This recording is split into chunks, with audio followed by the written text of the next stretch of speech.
Legal. Bom, então hoje nós vamos dar continuidade ao nosso estudo sobre a mente, a sua função e funcionamento, né? Vamos para a parte 2. E na semana passada nós estudamos sobre a função da mente, de acordo com o livro de Urântia, e hoje nós vamos nos dedicar nos próximos estudos sobre o funcionamento da mente. E esse estudo sobre o funcionamento da mente, apesar de terem muitos livros, muitas abordagens sobre como a mente humana funciona, eu fiz baseado no livro do Augusto Cury, Inteligência Multifocal, porque eu acho que é a forma mais didática de entender a mente humana. E para mim foi a pessoa que melhor entendeu. Ele não precisou usar a parte da neurociência de ligar, desligar cérebro para ver onde acende, mas ele entendeu o funcionamento da mente em si. E isso que eu acho que é muito bacana. E também ele tem um pouco da base do despertar de uma nova consciência do Eckhart Tolle, né? Então vamos para a parte 2 hoje. Apenas para recordar o importante, o que nós vimos na questão da função da mente na semana passada. A função da mente, ela é importante porque nós pudemos ver, de acordo com o livro de Urântia, o que realmente a mente significa. A essência, porque como seres humanos, se nós não recebermos uma revelação, nós não teríamos como saber o porquê que a mente. Então, o livro, são apenas 2 slides, o livro nos fala que em níveis absolutos, isso é lá do paraíso, a energia e o espírito são um.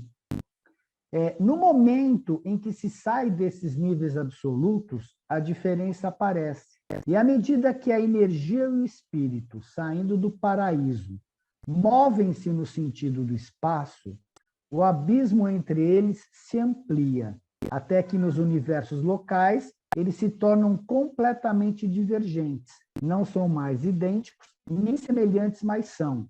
E a mente deve intervir para interrelacioná-los. Então, veja que a mente ela vem para interrelacionar aquilo que é energia e espírito, que são um no paraíso, mas que quando sai para os universos, eles se diferenciam completamente. Quanto maior a divergência entre espírito e energia, maior será a função observável da mente. Quanto menor a diversidade entre energia e espírito, tanto menor será a função observável da mente. A mente unifica as causações espirituais e as reações de energia. A meta dos universos evolucionários é a subjugação da energia à matéria pela mente e a coordenação da mente com o espírito. E aí nós vimos que, através da mente que nós temos a nossa identidade, é através da mente que nós experienciamos os universos, é através da mente que nós vamos chegar ao Pai, a ser perfeito como o Pai é perfeito, e principalmente, como nós comentamos a semana passada, essa questão da subjugação da energia à matéria, por isso que é fundamental o que o livro diz, que nós temos que fazer a vontade do Pai. Porque quem efetivamente, nós podemos manipular a matéria como seres humanos, mas quem pode efetivamente dominar a matéria e espiritualizá-la é o espírito, é o nosso ajustador do pensamento que trabalha através de nós. Então, fazer a vontade do Pai está ligado exatamente a esta dominação que o espírito pode ter da matéria através da nossa atuação como seres experienciais nos universos do tempo e do espaço. Bom, nós vamos estudar agora a questão do funcionamento da mente. Eu acho que nós vamos ter mais 2 ou 3 aulas sobre isso. E a parte fundamental é que nós vamos estudar o funcionamento como a nossa ciência vem fazendo ao longo do tempo, né? Então, vimos sobre o livro de Urântia, e agora nós vamos estudar aqui como nós conhecemos o que vem efetivamente ser a mente e como ela trabalha. E o importante de nós conhecermos a questão do funcionamento da mente é para que nós possamos ter um certo domínio sobre essas coisas que nós não enxergamos dentro de nós. Os seus sentidos para o mundo externo, você consegue dar o significado e consegue ver claramente as coisas como elas são. Mas quando nós paramos com isso, quando nós olhamos internamente, nós não conseguimos, muitas vezes, diferenciar os nossos estados psicológicos internos.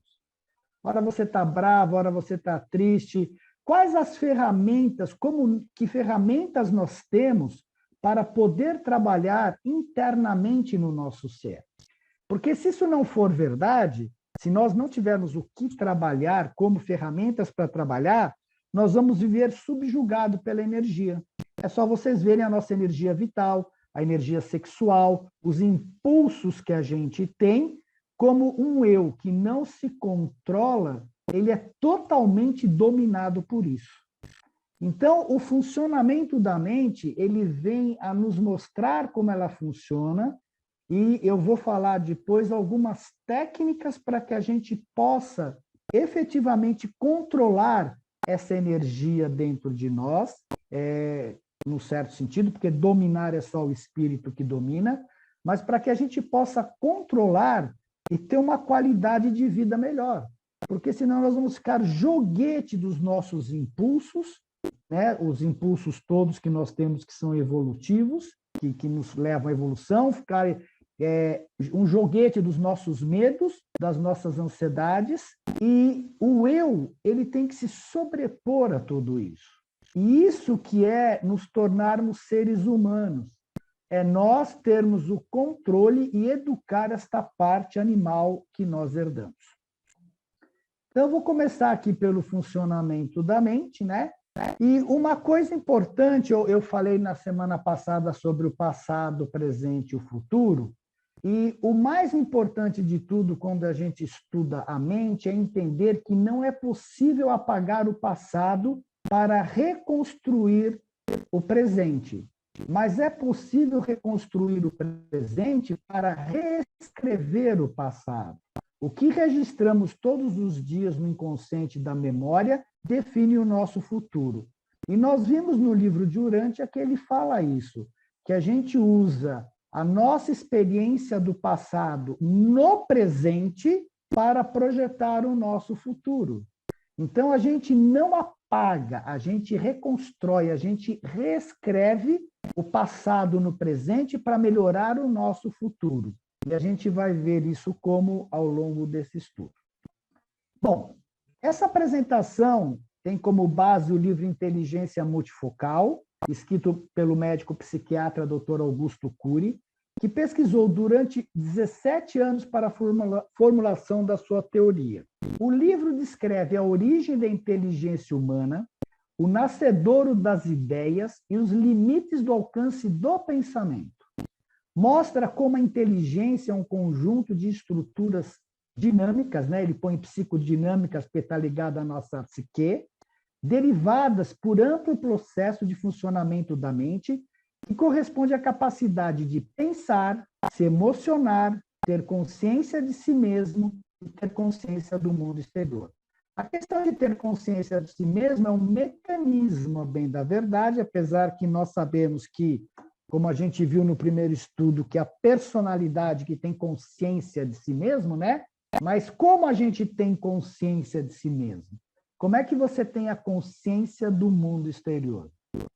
E o objetivo desse estudo é mostrar como se forma a construção dos pensamentos, da inteligência e das emoções. E entender, através dessa teoria, o porquê as pessoas reagem de forma impulsiva. A bem da verdade, se nós pensarmos, né, todos os dias, desde que você acorda, você está reagindo de forma impulsiva a alguma coisa.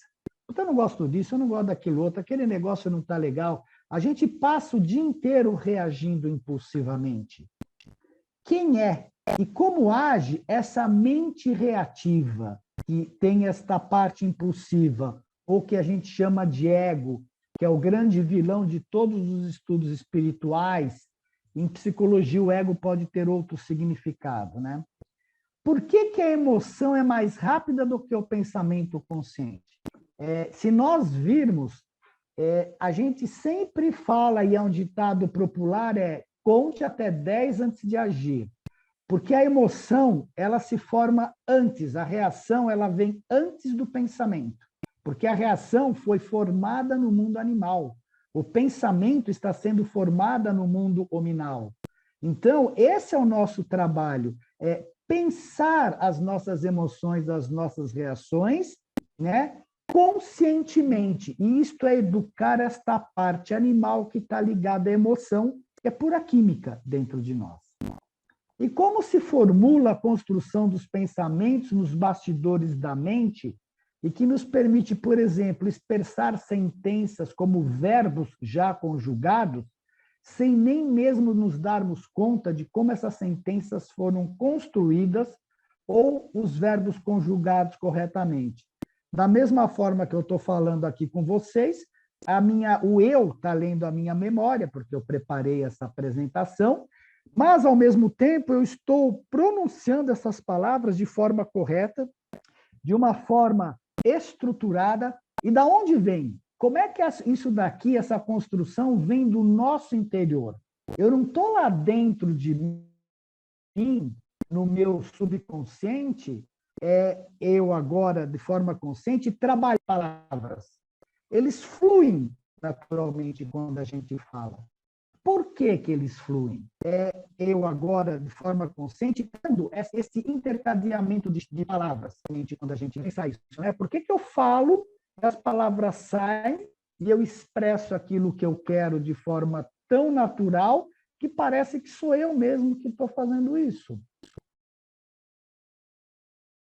Quem é a voz que fica o tempo todo pensando na nossa cabeça? Inclusive, nós vamos ter até uma apresentação sobre isso específica, a voz que fala na nossa cabeça e como lidar com ela.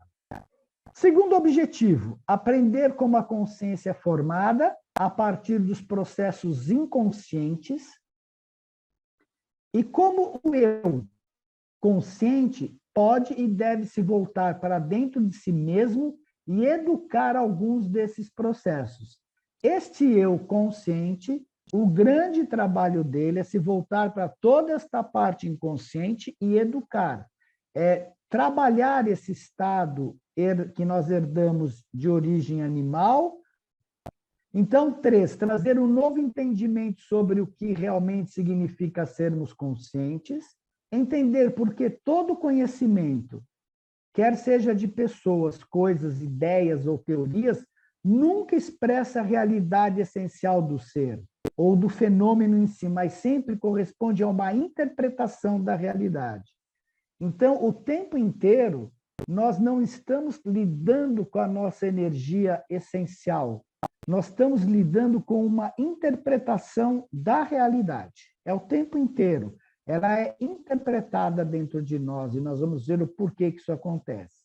E como podemos atuar em nossas reações automáticas e modificá-las através dos nossos valores.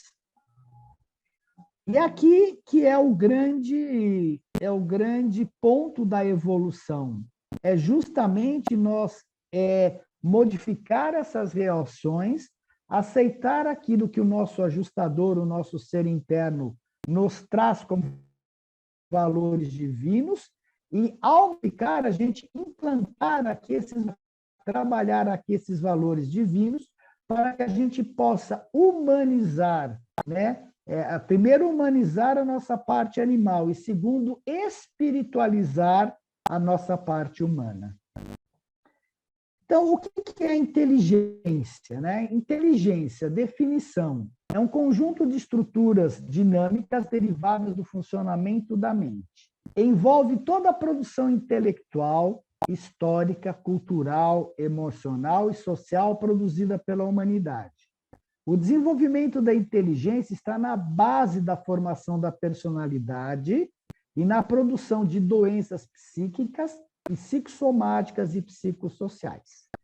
Você pode ter muitas questões mentais E esse desenvolvimento aqui, junto com a parte emocional deturpada, junto com a repressão que a gente faz dos nossos instintos, principalmente, eles podem trazer, sim, todas essas questões psicossomáticas e psicossociais. E inteligência é a capacidade de pensar, se emocionar e ter consciência. Se tiverem dúvidas, perguntem, pessoal. Como a inteligência é construída? Então, tem 4 processos. Primeiro, pelo próprio ser humano, que gera pensamentos de forma quantitativa, né? Que é aquele blá, blá, blá, blá, blá, blá, blá, que não para mais dentro da nossa cabeça.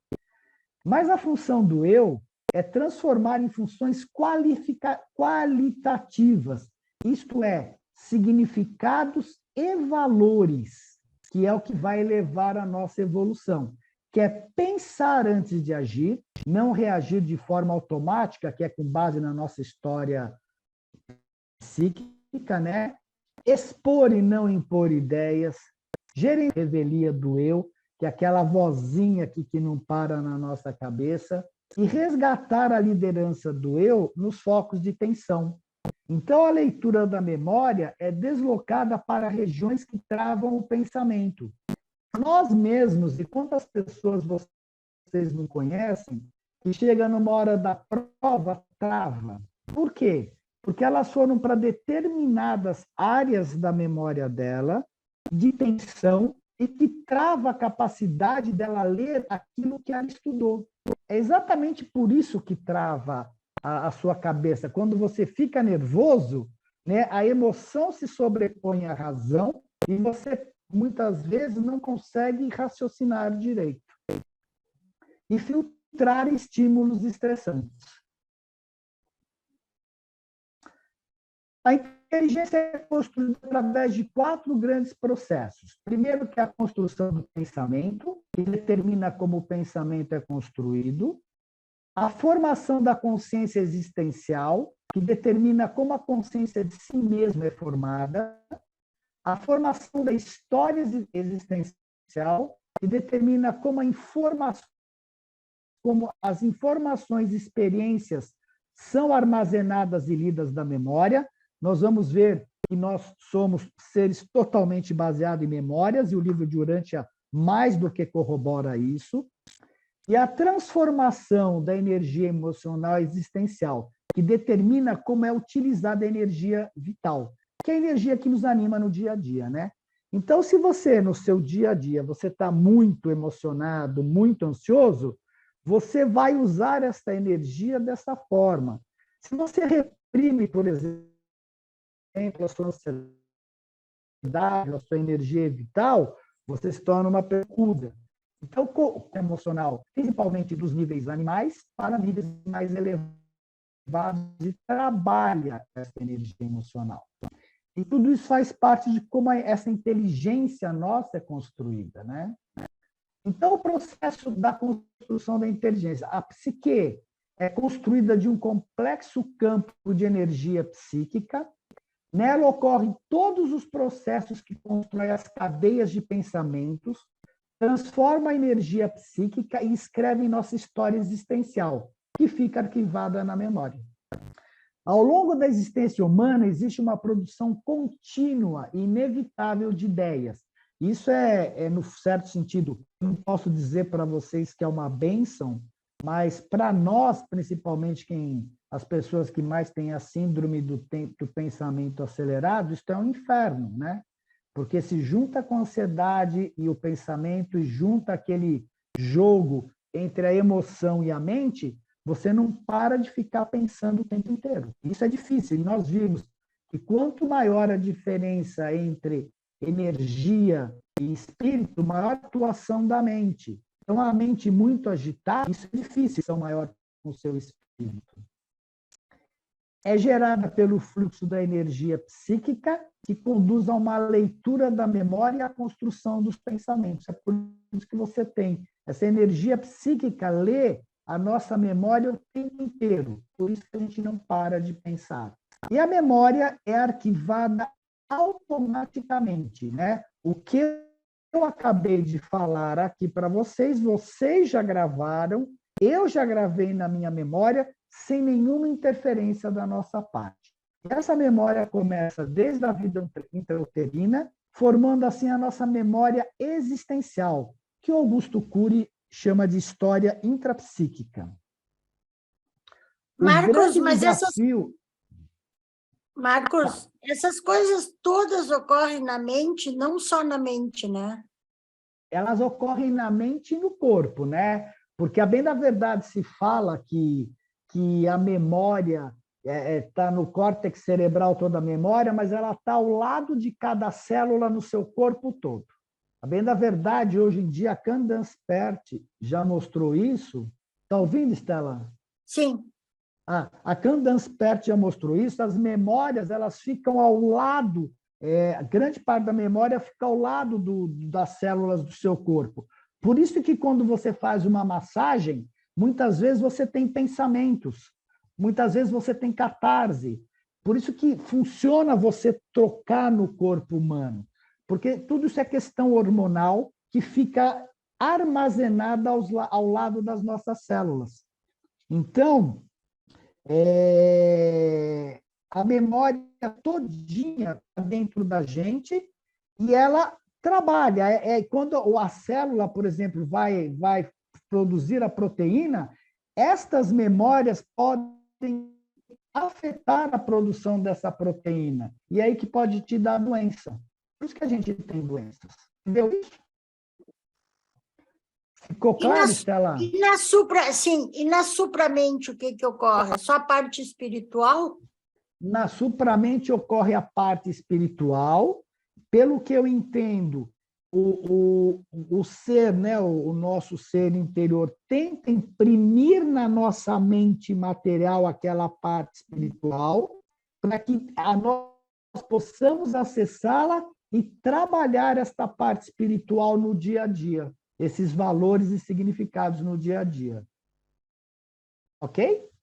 Sim, né? Porque tem coisas assim, tipo nosso aprendizado, assim, que acontece em regiões do cérebro, né?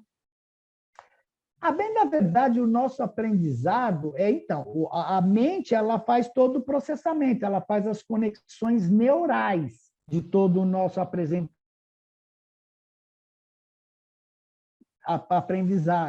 É tudo.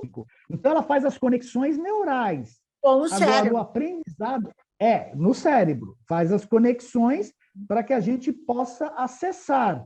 O cérebro, por exemplo, na hora que você vai buscar uma memória, a grande pergunta é como é que ele resgata esta memória e traz para a tua parte consciente? A gente não sabe. Né? Ele está gravado em algum lugar aqui, eu quero lembrar, eu me esforço e trago para a minha parte consciente. E o mais curioso, você transforma isso em palavras. Você transforma toda a parte eletroquímica da tua memória em palavras, semanticamente. Porque o cérebro ele tem compartimentos, né? Tu falou da Candace Pert, eu me lembrei, uma vez eu estava conversando com uma médica e ela falou que o irmão dela tinha sofrido ele trabalhava nessas empresas aqui de cigarro, aqui de Santa Cruz, assim, ele era numa multinacional, ele era um executivo ali. E ele sofreu um acidente que ficou entre a vida e a morte. E ficou em coma. Então, quando ele começou a se recuperar, ninguém sabe. Ele só conseguia se comunicar em inglês. Ele tinha esquecido. Ele falava 3, 4 línguas, assim. E ele não conseguia se comunicar no início, né, do processo, até se recuperar, mas ele só lembrava do inglês. Ele não se comunicava em outras línguas. É porque aquela área dele no cérebro, que aí a neurociência estuda, que ele tinha capacidade de falar português, foi afetada. Quem melhor explica isso, e você sabe bem, é a Jill Bolte Taylor, naquele livro My Stroke of meu, que ela teve o derrame, né? Esqueci o nome do livro em português. Que ela teve o derrame, e lá você tem os detalhes maravilhosos do que acontece quando o cérebro ele está, aquelas ações, é que nem fosse cortadas as correntes cerebrais, a comunicação cerebral, e você viu que ela foi reconstruindo tudo ao longo da vida dela. Ela estava imobilizada e ela foi conseguindo, passo a passo, reconstruir todas as conexões neurais e voltou a andar, a perfeita, da palestra e tudo mais. Mas foi milímetro a milímetro que ela fez a reconstrução do cérebro dela. A cientista Agora, que curou como seu se isso cérebro. tudo acontece, a cientista que curou seu cérebro. O Augusto Cury fala, por exemplo, uma das coisas muito interessantes que ele diz é o seguinte: quando você capta uma imagem, ela cria um pensamento essencial dentro de você. Nós vamos ver mais para frente isso. E esse pensamento, ele, de alguma forma, ele é transmutado semanticamente. Essa imagem, de alguma forma, ela é transmutada para você poder expressá-la semanticamente. Porque como é que eu sei que é um pássaro? Eu tenho na minha memória. Mas como é que eu vejo um pássaro? Ele vai lá, lê na memória, é um pássaro.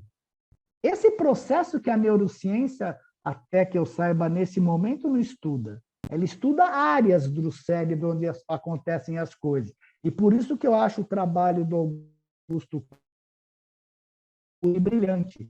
Porque ele teve um insight, ele conseguiu ver todo o funcionamento do cérebro, como que acontece.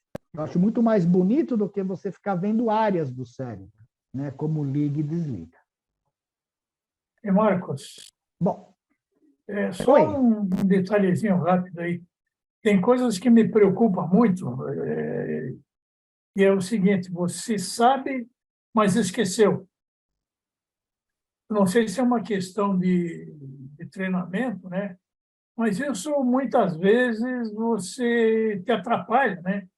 Você sabe o que é e fica rememorando e não consegue.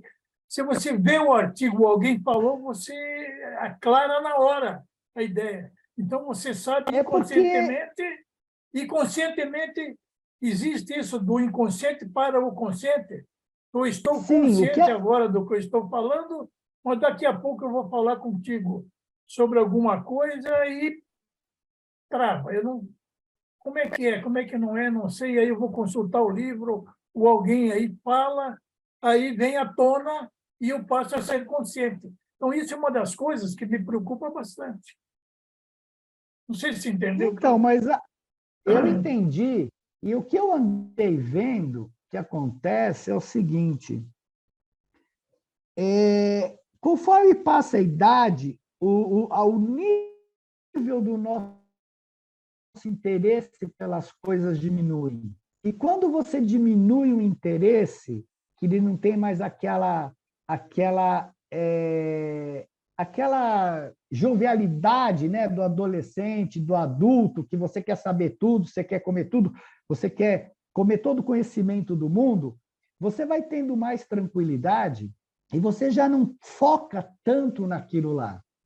Segundo o que eu já li lá do Deepak Chopra, inclusive, toda a memória está lá. É a gente que perde o interesse em acessar, a não ser que você tenha uma doença. Mas o nosso interesse, ele diminui. Você se acalma, por assim dizer. Você já não dá tanta importância às coisas como dava na juventude. Então, você deixa de focar. Muitas vezes você para de trabalhar, você para de se relacionar, você começa a ver outras coisas e a vida vai perdendo, no fundo, na minha opinião, o que vai acontecendo é que você vai aos poucos se desligando do mundo material para caminhar para o mundo espiritual. Mas isso é a minha opinião. Né? Você não continua com aquele mesmo gás, o nível da tua energia é o mesmo, mas o teu corpo está mais lento. Os teus interesses modificam ao longo do tempo. Pode ser.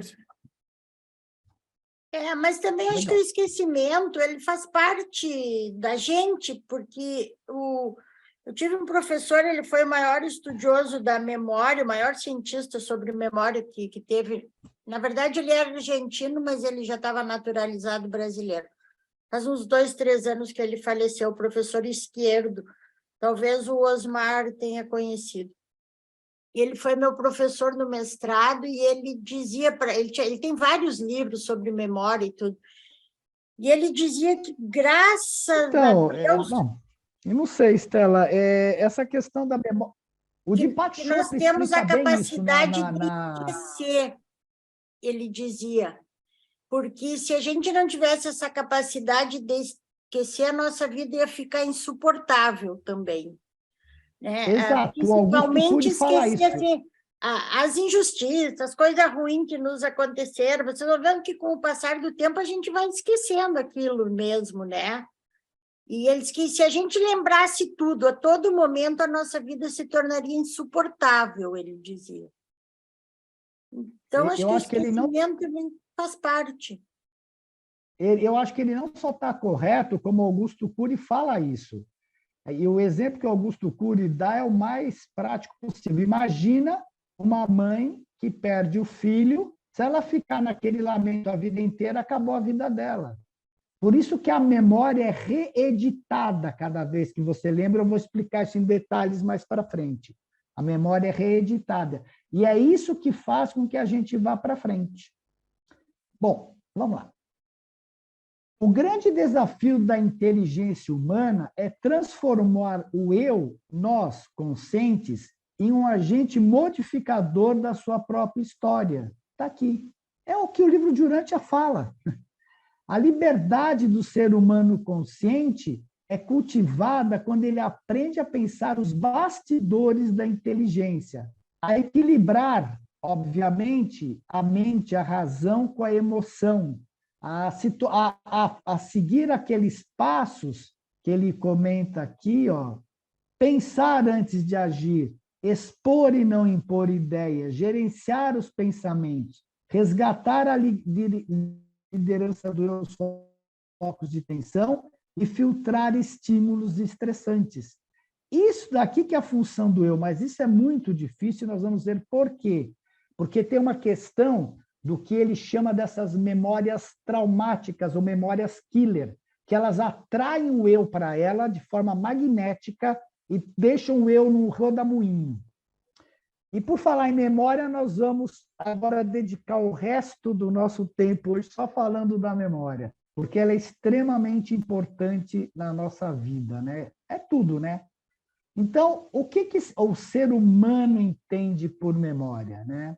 Se você olhar uma definição geral do WISE, é a faculdade de conservar e lembrar quanto se acha associado aos mesmos. Em psicologia, a memória é um dos processos cognitivos existentes que tem sustentação na aquisição. Então, definição de memória do WISE. É a faculdade de conservar e lembrar estados de consciência passados e tudo quanto se acha associado aos mesmos. A memória é um dos processos cognitivos existentes que tem, em psicologia, né, sustentação na aquisição e na evocação de conhecimentos adquiridos, assim como das experiências, das informações e de outros elementos. Desta forma, a memória torna-se uma condição de sobrevivência, mesmo porque ela cria o eu, ou seja, a identidade pessoal. Isso que é interessante, que eu estava falando, que toda a nossa identidade ela tem base na nossa memória. Por isso que quando às vezes pergunta quem sou eu de verdade além da memória, né? Onde nos torna possível adaptarmos ao meio em que vivemos, atuando em harmonia com outros seres vivos. E informática é o dispositivo que pode receber, conservar e restituir dados. Ficou clara essa definição aqui da psicologia? O nosso eu tem, o nosso senso de eu é totalmente baseado na nossa memória. Mudou o slide? Mudou. Mudou. Tá. Então, dentro da inteligência multifocal, o que significa a memória? Primeiro, é o lugar de armazenar a nossa história existencial. Promover continuamente novas experiências, ideias, pensamentos e emoções que promove o desenvolvimento da personalidade, a evolução social e construção da inteligência. Vamos ver por que disso daqui. Expandir o presente, O que é quando ele fala a morte do presente é a única possibilidade de expansão do próprio presente, de enriquecimento do eu sou, pois o presente se alimenta de informações. Ó, o que eu acabei de falar sobre esse em 3, expandir o presente, quando eu terminei de falar, ele já morreu. Isso que ele quer dizer com a morte do presente. Ele já, não é que morreu, ele já ficou gravado na nossa memória, e quando eu falo sobre ele, você já tem uma base, e eu vou enriquecendo esta base ao continuar falando, pois o presente se alimenta de informações. Tá? É isso que ele quer dizer com a morte do presente, que é sempre um vir a ser. Eu acabo de falar, falo outra palavra que é um vir a ser, outra palavra que é um vir a ser, e assim por diante. Se as informações não fossem acumuladas na memória, haveria uma paralisação da evolução intelecto-emocional. E é isso que dá o movimento da nossa vida, né? Esse expandir do presente o tempo inteiro. A questão de tudo isso daqui, desse expandir do presente, é que a nossa voz que não para dentro, esta voz que não se cala dentro, ela está o tempo inteiro pensando. O fato dela estar o tempo inteiro pensando não deixa de ser uma coisa interessante, porque ela está lendo a nossa memória e você está assim, não, porque eu fiz isso, porque eu fiz aquilo outro, eu me sinto culpado disso, eu me sinto culpado daquilo outro. E a partir do instante que vem esses pensamentos e você repensa, o que acontece com aquela memória que você teve? Ela é reeditada. Por exemplo, uma mãe, pegando aquele exemplo da mãe que perdeu o filho. Aí a mãe fala assim, eu perdi meu filho faz 2 anos, eu tenho lembranças dele, mas ela não tem lembranças mais do filho. Ela tem memórias que ela construiu de lembrança daquele filho. E quando ela vai pensando, ele era tão legal, ele era tão bonzinho, o que ela está fazendo com aquela memória? Ela está reescrevendo constantemente aquela memória. E quando ela vai reescrevendo aquela memória, é que permite a dor passar. Porque ela não tem mais acesso àquela dor original dela. E foi isso exatamente que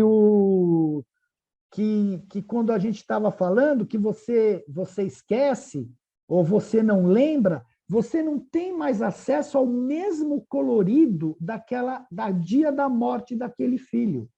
Você tem uma imagem que você reconstrói dentro da sua cabeça daquele momento, mas não é mais aquela vivência. Ela só é algo mental. Ela não vem com toda a carga emocional de quando você viu, do enterro, das coisas todas. Eu vou mostrar isso para vocês graficamente como funciona. É muito legal essa parte aqui. E é isso que permite que a vida continue indo em frente. Se lembrássemos de tudo com exatidão, poderíamos paralisar a produção de novas experiências e o desenvolvimento da inteligência. Foi aquilo que eu acabei de falar, né? Por essa razão, grande parte das informações se perdem, ficando apenas o seu conteúdo, o seu significado, que funcionarão como tijolos para novas construções. E aqui, isso daqui é o que ficou? Ficando o seu conteúdo ficou o aprendizado. Isso daqui, esse conteúdo, é o passado que tem um significado que você, ao pensar no presente, você põe os tijolos para as novas construções do futuro, que é exatamente o que aquela frase falou. Ficou, então, o aprendizado. Ela serve de suporte para o ser humano. A memória humana não funciona apenas como um depósito de informações, mas como um suporte para que o ser humano se torne um pensador criativo, que é aquilo que acontece com o nosso blá, blá, blá.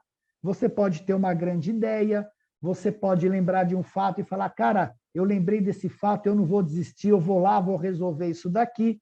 Então, é essa contínua leitura da memória, que é como uma máquina que move o eu para frente.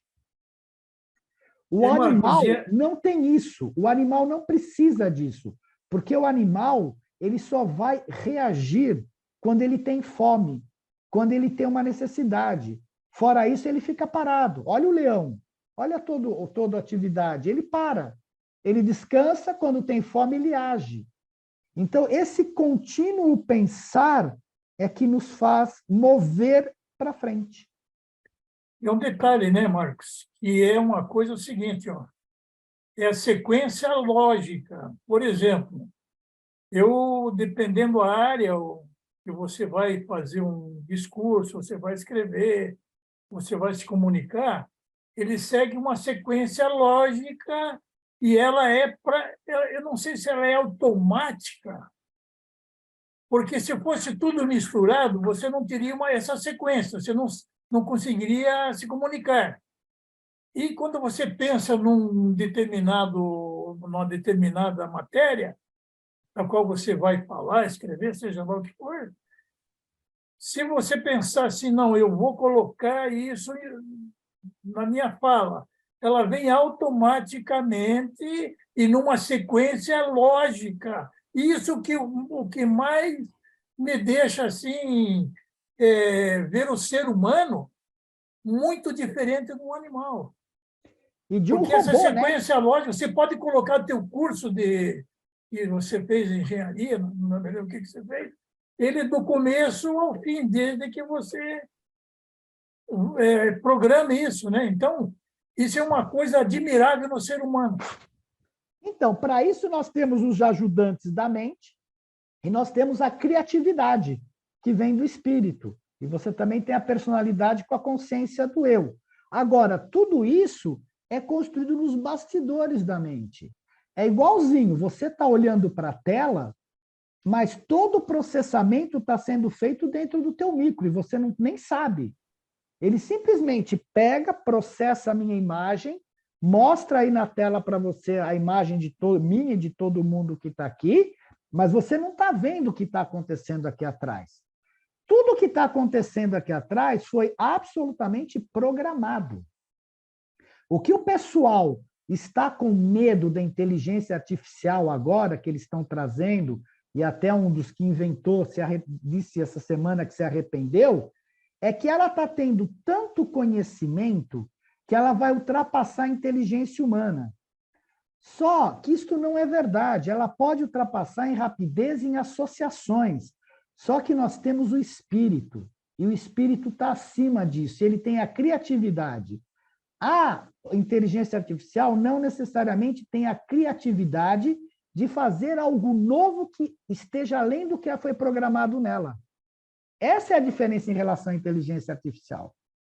Então, quando eles falam que a inteligência, que era a fase 4, se não me engano, que ela iria se tornar autoconsciente, ela pode ter uma certa consciência, mas ela não tem a sensibilidade, ela não vai ter um ajustador, ela não tem a criatividade. Se fôssemos comparar um mundo animal versus a inteligência artificial, o ser humano sem ajustador, pode ser que ela ultrapassasse.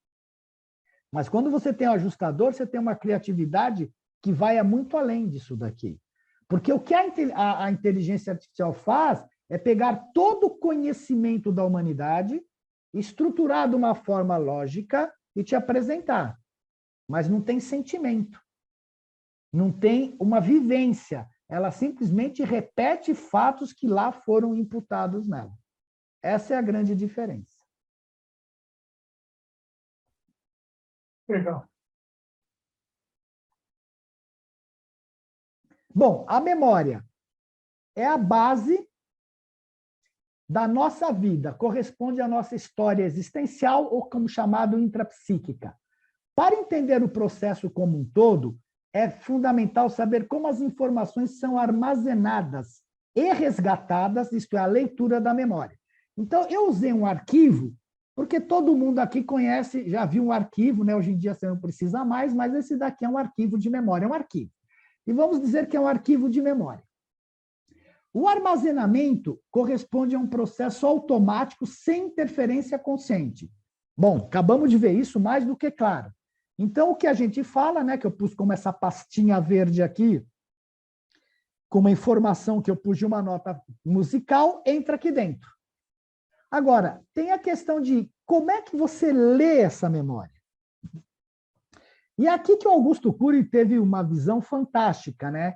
Ele fala que a leitura ela ocorre através de 4 processos. Primeiro, que é uma checagem na memória. Eu vou detalhar cada um. Segundo, que é o chamado autofluxo. Terceiro, que é a âncora. E o quarto é o eu. Essa âncora da memória é como se nós, para ficar mais claro antes de eu detalhar, abríssemos as várias gavetas da memória. A âncora, ela se desloca dentro da nossa memória para achar informações semelhantes.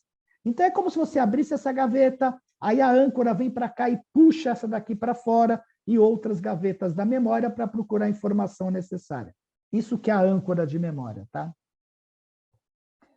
E quando você resgata, o que acontece? Essa informação vem aqui, pam, pam, pam, pam, e vem para a sua consciência. E você expressa, ou em pensamento, uma coisa que você lembra do passado, ou você expressa em palavras. A leitura automática da nossa memória, essa vozinha que não para, ela fica escaneando esse arquivo sem parar. Então, você agora está lembrando da festa de ontem, daqui a pouco você está lembrando que a sua namorada não foi com você no encontro, você ficou chateado, dali você, puta, ui, meu chefe está me enchendo a paciência que eu não termino isso daqui, porque ela fica escaneando as memórias gravadas com mais intensidade. E aí eu vou explicar o que o Moacir perguntou para mim. Você lembra aquilo que é gravado com intensidade na memória, tá? Então, ela armazena automaticamente e você resgata ela para a sua consciência. A memória é arquivada pelo registro automático de memória, desde a vida intrauterina, formando assim a memória existencial, que eu já falei. É composta de milhões de experiências, diretamente ligadas ou associadas ao estímulo. Eu posso pensar num acidente que eu tive, mas isso me remete a um acidente que um amigo meu que teve em 1900 e não sei quanto lá e morreu. Ou pode lembrar um quase acidente que meu filho teve, mas que foi salvo, sei lá. E essas memórias aqui, elas são de prazer, de medo, de apreensão, de tranquilidade. Então, todos esses estímulos, quer sejam internos ou externos, são armazenados automaticamente. E uma vez armazenada, a memória não pode ser apagada, somente reeditada e reescrita. Porque a memória, você não fala assim, não passa uma borracha nela. A mãe não consegue passar a borracha naquele filho que morreu, mas ela consegue ir reeditando aquela memória o tempo inteiro, reeditando a memória, até que aquela memória vá perdendo significado tão forte emocional que ela teve naquela hora. Aí alguém pode falar assim para mim, sim, mas se eu fizer uma regressão, eu posso ter acesso àquilo. Você pode ter, talvez se você passar pelos vários filtros que você tem na mente. Não estou dizendo que não possa, você possa vivenciar aquela situação numa regressão. Mas normalmente não acontece. A gente vai reeditando e reescrevendo essa memória com os nossos pensamentos com o passar do tempo. Apareceu, Estela? Sim. Local de armazenamento, córtex cerebral, mas eu falo para vocês que é no corpo todo, ao lado das células. O nosso corpo é o nosso subconsciente. Ele não está num lugar fora, ele está no nosso corpo, né? E pode ser dividido em 2 grandes áreas, né? A memória de uso contínuo, que é central e consciente, que é o que o Moacir estava reclamando, que às vezes ele esquece, né? Que essa memória de uso consciente, que tem livre e fácil acesso, é lida para produzir pensamentos cotidianos, emoções corriqueiras e decisões diárias, e a memória existencial, que é a área periférica e inconsciente, onde toda a nossa história da criança, que você não acessa, ela fica guardada aqui. Então, quanto mais você usa a memória, mais ela vai ficar gravada no uso contínuo, mais fácil você resgata. Garanto para vocês que todo mundo que tem filho aqui sabe o telefone do seu filho de cor, independentemente, ou sabe o endereço dele de cor. Você não precisa ficar buscando em caderninho, nada disso. Agora, se eu perguntar onde você morou, o que aconteceu, você fala, espera aí que eu preciso pensar. Marcos. Essa memória existencial, ela contém o segredo da nossa história passada, né? Milhares de arquivos com bilhões de informações, com traumas e tudo mais. E todos os arquivos estão interligados através de múltiplas direções. Podemos entrar em arquivos do passado e presente ao mesmo tempo.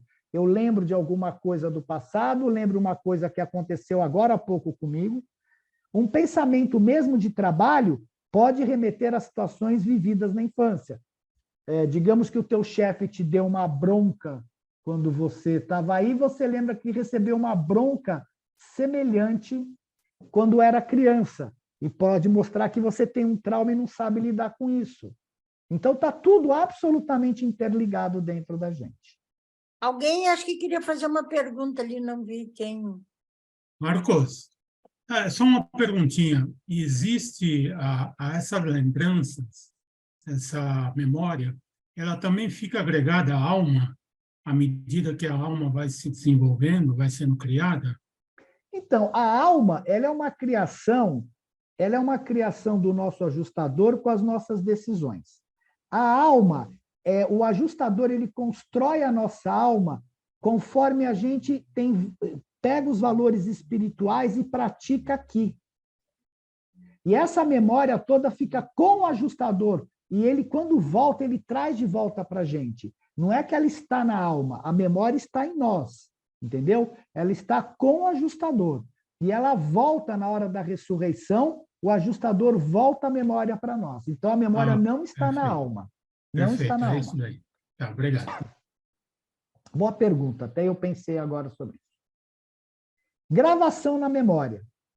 As informações são gravadas como arranjos físico-químicos, eletrônicos ou atômicos que representam as experiências psíquicas, pensamentos, angústias e ansiedades. Isso é bárbaro, né? Como é que ela é gravada com elementos físico-químicos? Esses sistemas de códigos físicos, químicos, são frios e sem vida intelecto emocional. Óbvio, quando eu pergunto para vocês qual é o número de telefone, não tem nada, é 231-4253.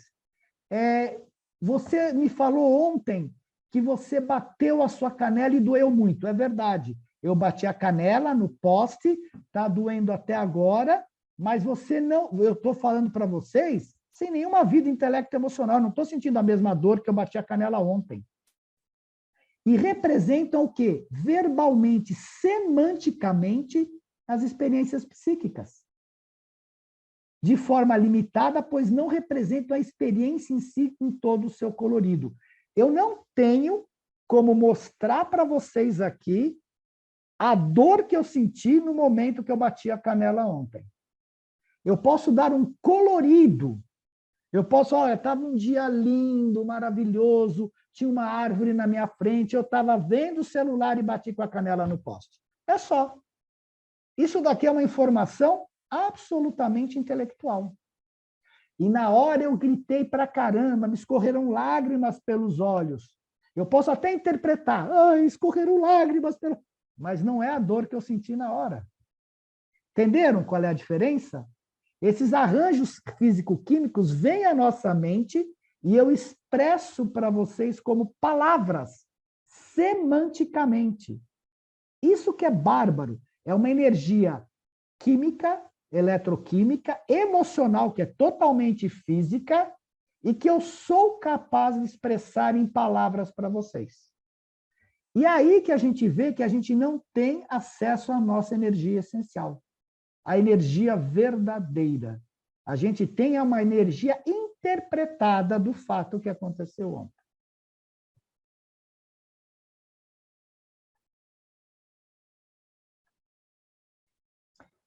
Como você vive a experiência? Olha aqui, ó. Você tem a pessoa e ele vive a experiência o quê? Emoções e pensamentos, que é essa parte mais escura. Tá vendo? É assim que ele vive a experiência lá do bater a canela. Como é armazenada? Só com a parte escura. Ela não tem cor emocional. Elas só são elementos químicos físicos aqui, ó, no armazenamento. Então, o armazenamento não tem as mesmas cores e riqueza da experiência. É como se você escrevesse em uma folha de papel. Ficou claro isso para vocês?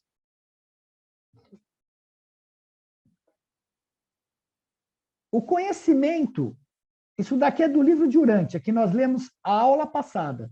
O conhecimento do tipo evolucionário não é senão uma acumulação de material protoplasmático da memória, proteínas, carboidratos, lipídios, substâncias minerais e água, sendo a mais primitiva forma de consciência da criatura. Está aqui.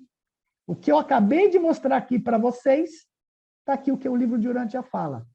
A sabedoria abrange as ideias formuladas na memória protoplasmática em processo de associação e recombinação, e tais fenômenos diferenciam a mente humana da mente meramente animal. A verdade é tornada acessível ao indivíduo dotado de sabedoria por meio da outorga feita à sua mente do espírito do Pai e dos filhos, o ajustador do pensamento e espírito da verdade. Então, esta toda a parte de memória protoplasmática, ela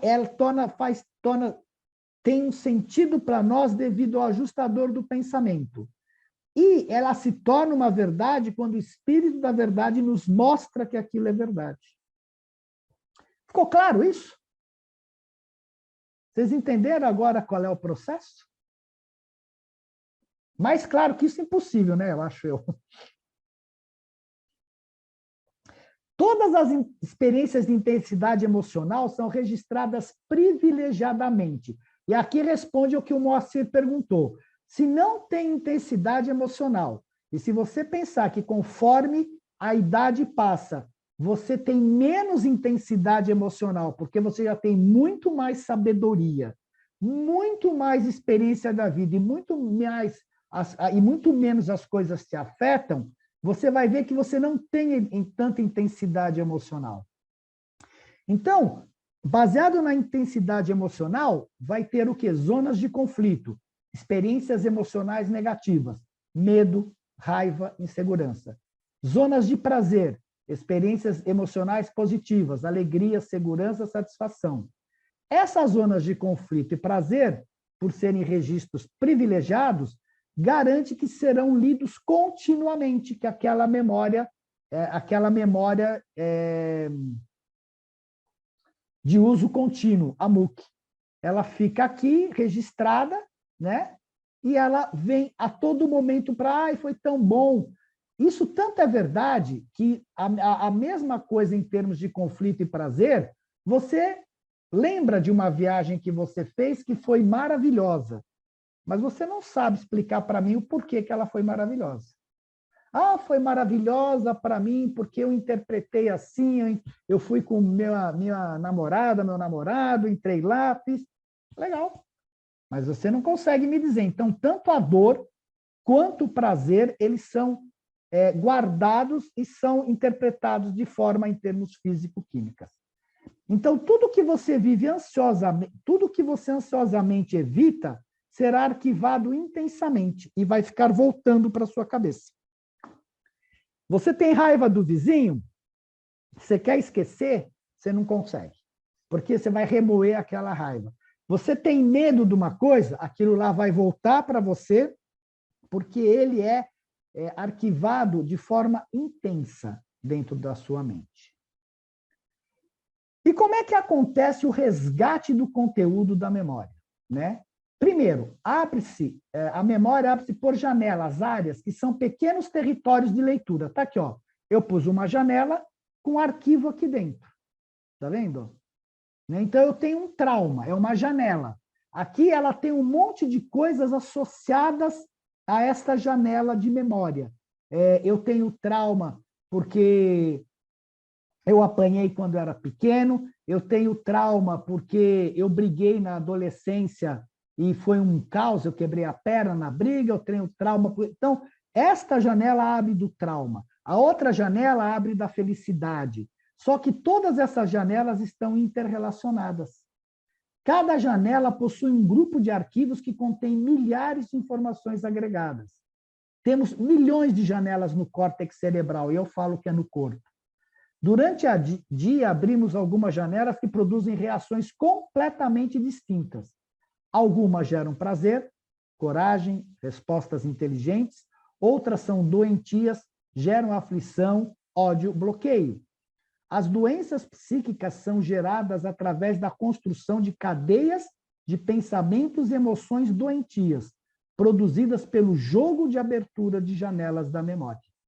Tá vendo? Conforme você desloca aquela âncora da memória, a âncora dentro daqui dessas janelas, ela vai abrindo e vai agregando essas informações. Marcos, mas assim, vai depender da gente. Claro, muitas coisas, acho que o abrir dessas janelas depende, acho que, do nosso dia a dia, dos estímulos do dia. Mas nós podemos também... agora me fugiu a palavra, como é? Eu vou te explicar isso em 2 minutos. Coordenar a abertura dessas janelas, assim, eu acho. Vou te explicar em 2 minutos. Posso controlar isso. Eu vou te explicar em 2 minutos com o exemplo que aconteceu ontem aqui em casa. Aconteceu um exemplo assim, bárbaro, que eu falei, vou usar amanhã como exemplo. Eu vou só te mostrar isso aqui e vou te falar o que aconteceu aqui. Ó. Então, quais são os tipos de janelas que tem? Fóbicas, que geram claustrofobia, fobia social, ataques de pânico. Obsessivas, que geram ideias fixas. Antecipatórias, que geram os pensamentos sobre o amanhã, né? Que pode dar a síndrome do pensamento acelerado.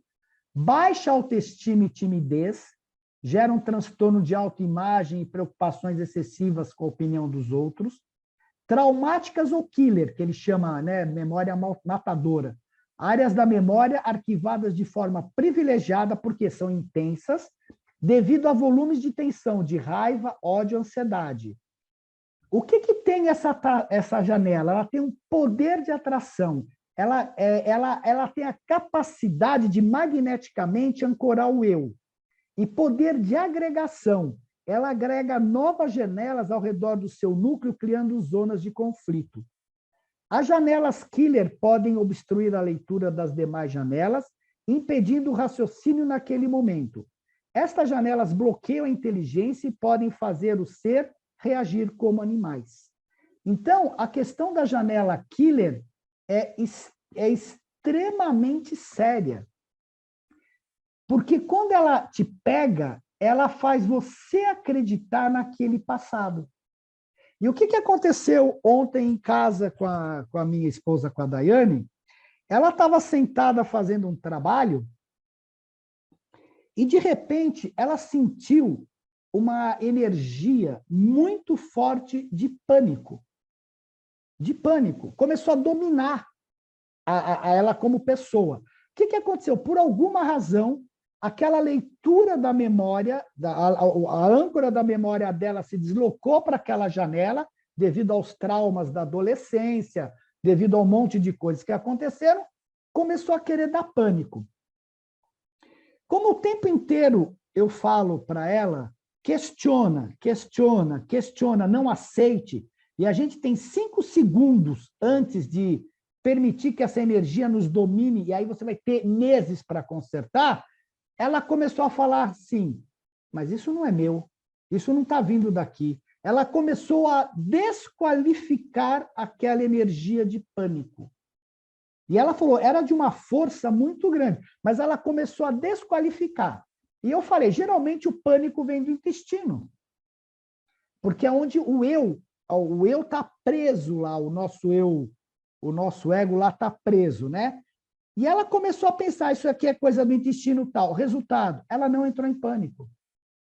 Ela conseguiu passar pelo pânico.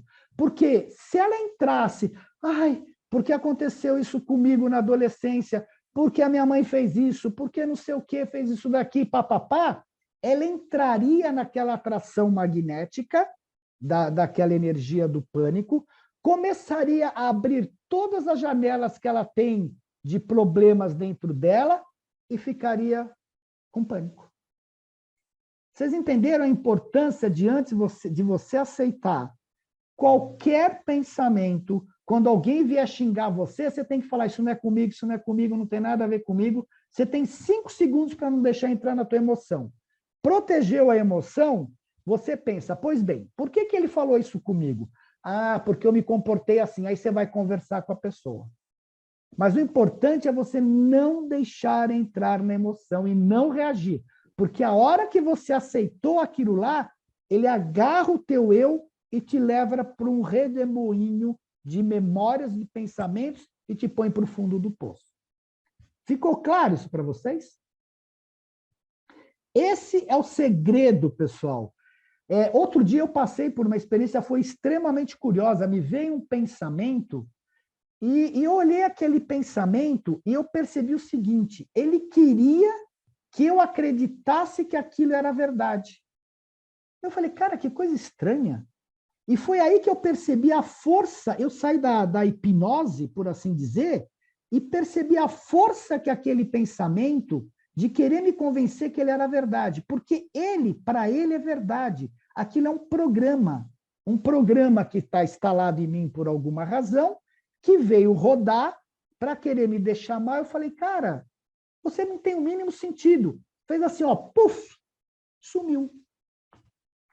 Então, a importância do resgate do eu nesses momentos, que ele fala, que é o domínio do eu sobre essas emoções, ela é fundamental, porque você tira do inconsciente, você tira das causas antecedentes da sua genética, você tira de tudo aquilo que você sofreu em vida, traz para a sua razão, e lá você trabalha. E aí você ressignifica. Isto é a ressignificação da memória. Fala, cara, é verdade, eu sofri, não posso fazer mais nada, eu vou em frente. Ou minha criança ferida, está tudo bem, fica tranquilo, as coisas estão mudadas, eu estou em outra vida hoje. Porque porque essas memórias, elas vêm com tanta intensidade que você começa a desfiar todo um novelo dessas memórias killer, e o que elas fazem? Sugam a tua energia. Quanto mais elas sugam a tua energia, mais vida elas vão ter, mais força elas vão ter, mais elas vão te atacar. Então, quando se fala de obsessores, o pessoal fala, muitas vezes não tem nada a ver com obsessor. Isso são questões do seu subconsciente que vêm à tona para que você trabalhe. Ficou claro isso, pessoal? Olha, esse exemplo de ontem foi bárbaro, porque pela primeira vez ela conseguiu, em vez de entrar no negócio, falar, para, isso não sou eu. Isso daqui está no meu intestino, na minha microbiota. E é verdade, o medo está no intestino. Está localizado, o medo está localizado, é no intestino. Fala, Moacir. Então, Marcos, concordando com você, uma ocasião, eu já até mencionei isso numa reunião nossa. Eu escrevi minhas memórias e pus o nome lá de ressignificação, minhas memórias. Foi. Então, veja bem, eu já escrevi 200 páginas. Hoje, eu leio aquilo com a maior tranquilidade, não vê, porque eu escrevi aquilo com a razão. Eu questionei termos que eu tinha, traumas que eu tinha da minha infância, da minha adolescência, seja lá do que for. E, conscientemente, eu escrevendo, a minha razão fez eu colocar no papel exatamente os porquês das coisas. E isso me deu uma liberdade. Isso tirou o trauma. Aquele trauma, é isso que você acabou de falar da esposa. Então, hoje, se eu for relembrar alguma coisa, aquilo está, para mim, eu já fiz até psicanálise. E minha filha é psicóloga, me recomendou e tal, mas eu não tenho necessidade hoje de fazer isso. Eu tenho necessidade de dar continuidade ao que eu escrevi. E eu não consigo terminar nunca. Olha, você sabe que um dos métodos terapêuticos mais eficazes é você escrever. Sim, escrever sem pensar. Pega e põe tudo no papel, porque ele tira aquela carga emocional e você coloca no papel. Excelente, Moacir. Esse é um excelente, eu te falei na época, é um excelente exercício. Isso. É um excelente exercício. E você está fazendo o quê? Ressignificando toda a sua memória. A Jill Bolte Taylor, naquele livro A Cientista que Curou Seu Cérebro, quando ela recuperou toda a razão, ela ficou 2 anos reescrevendo a memória dela. Eu vi. Porque a questão toda é que existe dentro de nós o que eu chamo de sensores, e eles ficam nos acusando. Aí fala assim, você lembra quando você fez aquilo? Você é culpado. E o eu, fraco, cai. Ai, é verdade. Aí você sente a culpa. A hora que você sentiu a culpa, ele deita e rola em cima de você.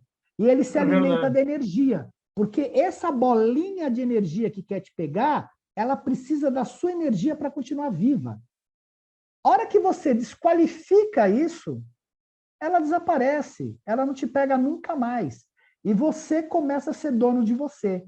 Como dizia Santo Antão, que ele dominou todos os diabinhos, ele se tornou dono de todos os diabos que faziam o que ele queria.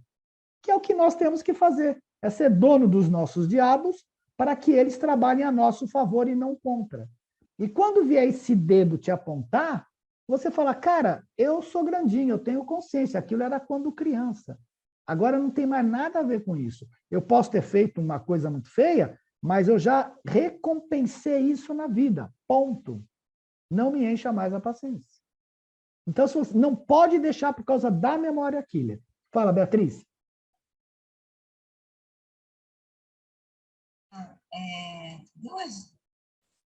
Duas vezes, boa noite também. Duas vezes que você fala, um outro dia e hoje também, você me lembrou uma terapia quântica que eu fiz uma vez com o Marcos Brenner, ele inclusive era da IBM, alguma coisa assim, aqui de Campinas. E você falou em programa, né? Que é um programa que... E o Marcos, ele trabalha com essa terapia, uma das técnicas é fazer voltar a sentir aquilo que... voltar naquilo que ele não especifica, né? Volte naquele momento. Ele te deixa numa situação, te dá um estado em que você acessa alguma coisa. E ele trabalha muito com programas, que, por exemplo, assim, eu não sei como você falou, que é um programa que vem, né? Vem na nossa cabecinha simplificada. E ele trabalha com a desprogramação de algumas coisas. Perfeito. Então, Beatriz, você pode... O que eu falo que é programa? Porque quando você fala, eu acredito nisso, eu pergunto para você, você acredita nisso por quê? Não, porque tem toda uma sequência de coisas que formaram... Isso. Mas aí eu vou questionar se isso foi imputado pelos seus pais, se foi imputado pela sociedade, ou se essa sua crença ela vem de algo que você pensou, limpando tudo aquilo que a tua sociedade te pôs desde que você era bebê. Como foi formada essa programação? Pronto. Então, desprogramar, porque o que acontece? Se você dirigir, você sabe que você está programada para dirigir. Você aprendeu e tornou tudo aquilo inconsciente. Você não mais pensa para dirigir. Então, isso é um programa. É aquilo que se tornou automático. A nossa grande questão comumente é que, principalmente na fase da infância, a criança ela tem que absorver todo o meio ambiente para depois poder processar e limpar esse lixo. E tudo isso se torna automático dentro dela. Quando você cresce, você tem que começar a limpar toda essa herança que você recebeu para ver quais são os seus verdadeiros valores e aí atuar de acordo com eles. Então, realmente, não é que exista, mas se existisse o pecado original, ele seria esta carga genética que nós recebemos e que tem que ser trabalhada porque ela nos atrapalha dos nossos dons que o Pai nos deu de podermos expressar na vida. Esse é o pecado original. É a nossa carga genética que vem com a gente, que você tem que trabalhá-la obrigatoriamente. Bom, continuando. Muito bem. Aí tem uma coisa extremamente importante aqui, o que faz a janelas killer. Ao odiar uma pessoa, você asfixia a si mesmo, pois formula uma janela killer, poder de atração e agregação que o escravizarão. E quando você tem uma janela killer, O que você está gerando dentro de você? Ódio. Você está gerando raiva. Você está gerando péssimos pensamentos, péssimas coisas em relação ao que quiser. Compreendê-lo, considerá-lo imaturo, dar descontos a ele, não gravitar na sua órbita, ainda que o caluniador não mereça, alivia o caluniado, liberta-o e recicla as janelas da memória. Portanto, perdoar, você não perdoa por causa do outro. Você tem que perdoar aquilo que você acha que o outro causou em você. Mas ele me prejudicou, ele estragou minha vida, eu perdi minha vida. Cara, já foi. Você tem que perdoar, porque se você não perdoar, você está preso ao outro. O outro está vivendo a vida dele e quem está preso a ele é você, remoendo esses pensamentos. Quantas vezes você vai ficar remoendo? Filha da mãe, estragou, fez isso, fez aquilo outro, e a pessoa não está nem aí para você. Quem é que está ruminando? É você. Quem é que está se envenenando? Ódio é veneno. Ódio leva a doença. Então, e também lamento para os muito católicos, ficar rezando, cantando o hino na igreja, você não limpa ódio. Você tem que limpar o ódio, que ele está todinho no nosso corpo, né, como subconsciente, trabalhando essa energia, entendendo o porquê, perdoando a si próprio e ao outro. Porque o outro pode nem ter te causado nada, mas é como você interpretou a situação. Eu já citei várias vezes, vou citar novamente, a passagem mais bacana da questão do Freud foi quando ele achava que o pai dele tinha abusado da irmã dele no trem, quando eles estavam viajando lá na Europa, e um dia ele foi perguntar, depois de adulto, ele foi perguntar para a mãe dele, porque ele tinha a nítida visão que o pai dele tinha abusado da irmã dele no trem. Ele falou, não. A mãe dele falou para ele, a sua irmã não era nem nascida naquela época. Da onde ele tirou aquela questão de abuso em relação à irmã dele no trem? Bárbaro essa passagem. Então, nós como crianças, como a gente não tem capacidade de interpretar as coisas, quando alguém fala alguma coisa para você, uma brincadeira, mesmo os adultos têm a péssima ideia de brincar com a criança, ela não sabe que você está brincando, ela pode interpretar aquilo como uma coisa extremamente negativa e você não quis nem passar perto daquela negatividade. Então, isso é importante a gente... Por isso que nós temos agora, que quando adultos, né, parar e pensar, deixa eu entender aquele fato, deixa eu pensar aquele fato, reeditar aquela memória para que você se livre do inferno. Porque você que está no inferno, não é o outro. Marco, eu resolvi de outra maneira, eu acho, porque eu não sei se eu sei perdoar, se eu perdoo. Acho que eu não perdoo.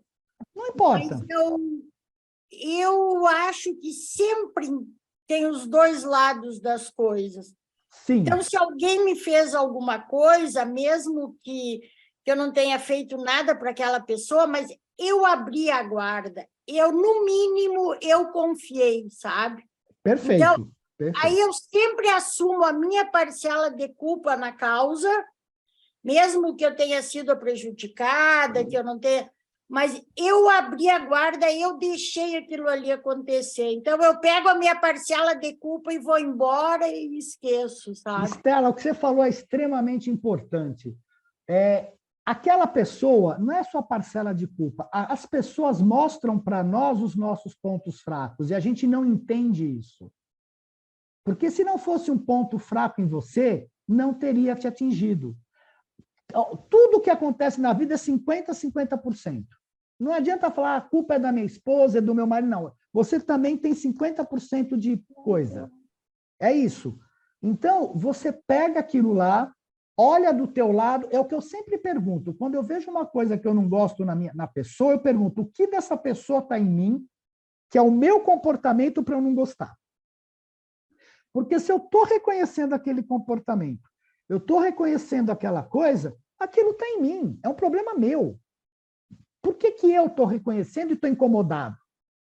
Eu, por exemplo, posso ver um ladrão na rua e não me sinto incomodado, eu vou me proteger dele. Porque eu não tenho esse impulso de querer roubar. Eu posso, quanto muito, ter medo e me proteger. Agora, não, porque eu vou pegar o ladrão, porque não sei o quê. Um exemplo clássico, que é muito conhecido em psicologia, todo mundo sabe, as pessoas que são extremamente homofóbicas, principalmente os homens, eles têm tendências homossexuais, isso é comprovado. Eles não aceitam porque eles têm tendências homossexuais. Entendeu? Quando o cara é extremamente homofóbico. Qual é o teu problema do cara ser gay? É problema dele. Não é problema meu. O que acontece em quatro paredes não me afeta nada. Então, Até tem um ditado, né, Marcos? Desculpe. E uma mentira contando várias vezes, ela se torna verdade.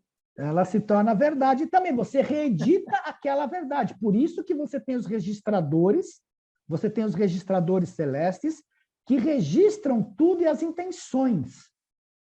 Porque aí ninguém mais pode distorcer a verdade, porque é verdade. E isso é uma atuação, principalmente hoje em dia no mundo, todo mundo faz e nega, porque ele vai repetir para ficar verdade. Você reedita a memória das pessoas. É isso. Isso é reedição. Essa questão do espelho, eu acho que ela é, mas é relativa também, porque às vezes eu acho que pode ser até uma coisa contrária, que eu sou bem diferente daquela pessoa, sabe? Então, Às Estela, vezes, aí... às vezes assim, eu tenho a mania de confiar demais nas pessoas, sabe? Às vezes é aquela coisa, né, assim, como é que é? A gente espera do outro, eu não estou dizendo que eu tenho mania, que eu sou assim, mas assim, a gente às vezes espera do outro também aquilo que a gente que a gente faria, sabe? Perfeito, Estela, E o bem outro colocado. não é assim. Então, às vezes é o contrário, não é o espelho, assim. Então, eu agiria assim, então eu vou esperar que o outro age assim e me ferro, sabe? Então, nem sempre é o espelho. Sabe por quê? Você se ferra porque você tem expectativa. E a gente não tem que ter expectativa em relação a ninguém e a nada. Você está esperando que outro faça porque você quer uma compensação pelo que você está fazendo. Você não está fazendo porque você está fazendo. Você está esperando que o outro compense você de alguma forma, te reconheça de alguma forma. É aí que o bicho pega. A gente não. O certo é, e é muito difícil, eu não estou negando, é você fazer porque você quer fazer, porque você está consciente e não esperar nada em troca. Eu faço porque eu quero, porque aquilo é um valor para mim. O que o outro acha ou não acha não é problema meu. Eu entendo você, porque eu também espero muito. Eu espero que... Eu tenho comportamentos no dia a dia que eu espero que as pessoas me respondam a esse comportamento. E isso é um grande erro. Porque eu quero ter esse comportamento porque eu quero. Agora, eu não posso esperar que a pessoa faça aquilo que eu quero. Aí que é o problema dos casais. Você quer que o outro faça aquilo que você espera dele. Não. O outro tem que ter a sensibilidade. Mas, às vezes, até numa relação comercial, digamos, Também. dois... Sabe, tu tem que agir de acordo com a ética, com a moral. Perfeito. Não é que tu está tendo uma expectativa, isso aí é o normal, tu espera que a outra pessoa haja assim. Então, você não pode esperar nada, você tem que tomar as suas precauções. Como Jesus dizia, seja manso como os pombos e sábio como a serpente. Pois é, aí que eu te disse. Então, por isso que eu busco a minha parcela de culpa, porque a gente abre a guarda, a gente acha... Exato. Eu também tenho outro exemplo interessante. Às vezes você vai fazer uma coisa com a pessoa e você confia e você não pergunta o preço. E, de repente, a pessoa te mete a faca e você nem esperava.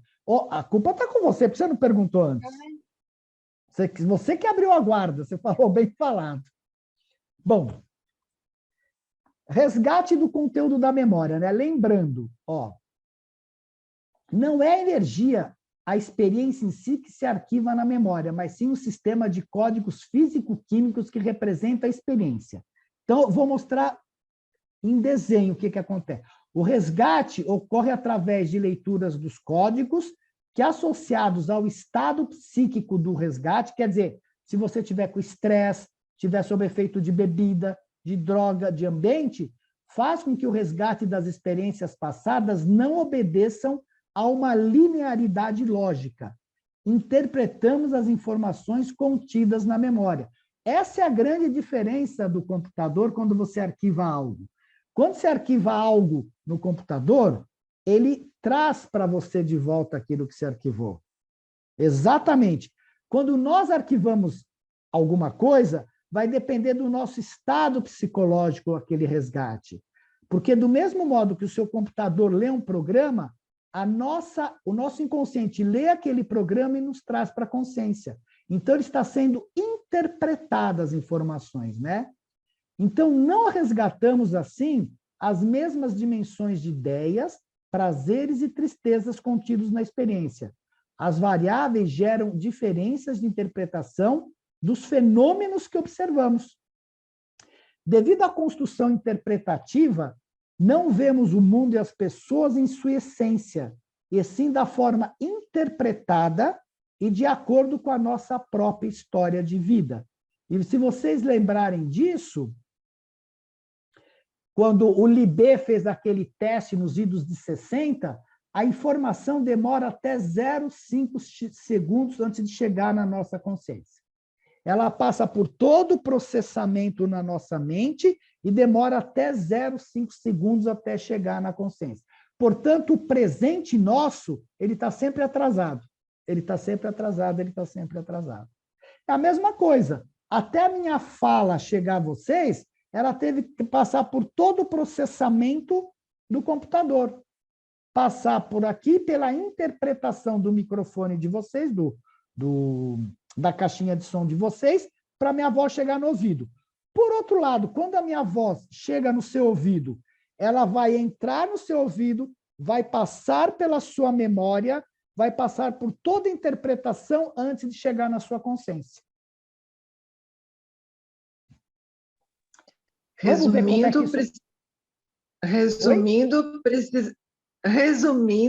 precisamos ter higiene mental diária e autoconhecimento.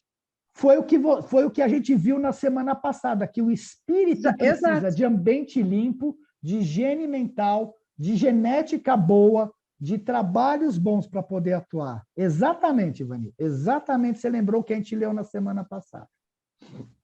Bom, olhando isso em termos figurativos, então você vive a experiência, como eu mostrei para vocês lá, assim, né?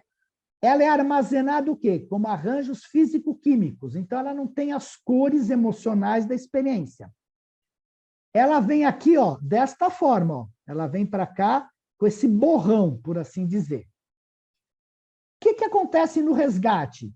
Ele vai depender do teu estado psíquico na hora da leitura. Se você está de bom humor, mau humor, se você está num bar com os amigos, se você está sob efeito de drogas. Então, se você está de um relativo bom humor e você conta do acidente do seu filho, você fala, puxa, olha, foi uma situação triste, mas você não está mal-humorado, você está numa boa. Se você está triste, você vai contar com mais pesar. Se você está num bar bebendo, você já vai estar meio alegrinho e falar, cara, foi uma tralha aquilo lá, não gosto nem de lembrar. Se você está em efeito de droga, depende da droga, fala, ah, morreu, mas estou numa boa, está super bem, já foi, já foi. Depende. O teu resgate depende totalmente do teu estado psíquico na hora da leitura. E quando você contar, o que você vai pegar? Você vai pegar uma paleta de cores emocionais e tentar dar um colorido a este borrão. Como você lembra a reconstrução da experiência de modo alterado. Ficou claro esse desenho? Você vai pintar mais ou menos com as emoções que você teve, o teu cérebro racional vai tentar dar as cores emocionais a esse borrão. Claro isso? Legal. Então, isso daqui é importante a gente lembrar, saber. Vai tentar dar as cores. Você vai falar, cara, foi muito, uma experiência boa, foi muito legal, estava um dia ensolarado, aquela água fresquinha, aquele calor. Você tenta transmitir racionalmente uma experiência emocional, coisa que não dá. Mas, viu, Marcos, tem um detalhe no meio disso aí tudo, que é o seguinte, ó, tem um ditado que diz assim, o tempo resolve. Quando uma coisa é muito recente, você fica realmente ressentido. Na medida que o tempo passa, você realmente vai melhorando esse teu estágio com relação ao que houve, e aquilo vai ficando para o passado e você não tem mais aquele ressentimento, pode até ter, mas não da intensidade que você teria naquele momento, né? Mas Então, isso por faz que você parte não do... tem? Nós acabamos de falar, porque Sim, você reescreveu a memória. sim, E a partir do instante que você reescreveu a memória, você ressignificou, e conforme o tempo passa, principalmente que eu comentei que a idade passa, você tem mais maturidade, você não grava mais aquilo com tanta intensidade. Quando isso. você não grava com tanta intensidade, ela vai para a memória interna. Você não precisa mais, é memória existencial. Fala, já passou, não me interessa mais. Sim, sim, Isso é uma bênção para nós. Pode ser difícil no momento, mas não deixa de ser uma bênção para nós, né? é verdade. Pois bem, o resgate. Opa, a leitura da memória desencadeia uma interpretação que reorganiza a energia psíquica e dá novas cores e sabores intelecto-emocionais a ela. Que é exatamente isso. Ó. Você pega e dá novas cores. Isso enriquece a construção dos pensamentos, que, por sua vez, retroalimenta a sua história existencial, levando-nos, assim, a evoluir constantemente. Olha que bárbaro esse conceito de evolução, né? Se a pessoa pudesse resgatar ou reviver com exatidão as suas experiências armazenadas na memória, poderia ficar presa na experiência indefinidamente. Por exemplo, a dor da mãe que perdeu um filho ou uma grande alegria.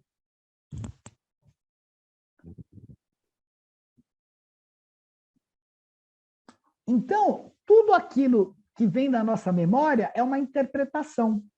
E devido ao processo de resgate da memória ser uma interpretação, não comunicamos a essência do que realmente pensamos ou sentimos, e nem incorporamos as emoções das pessoas que nos circundam.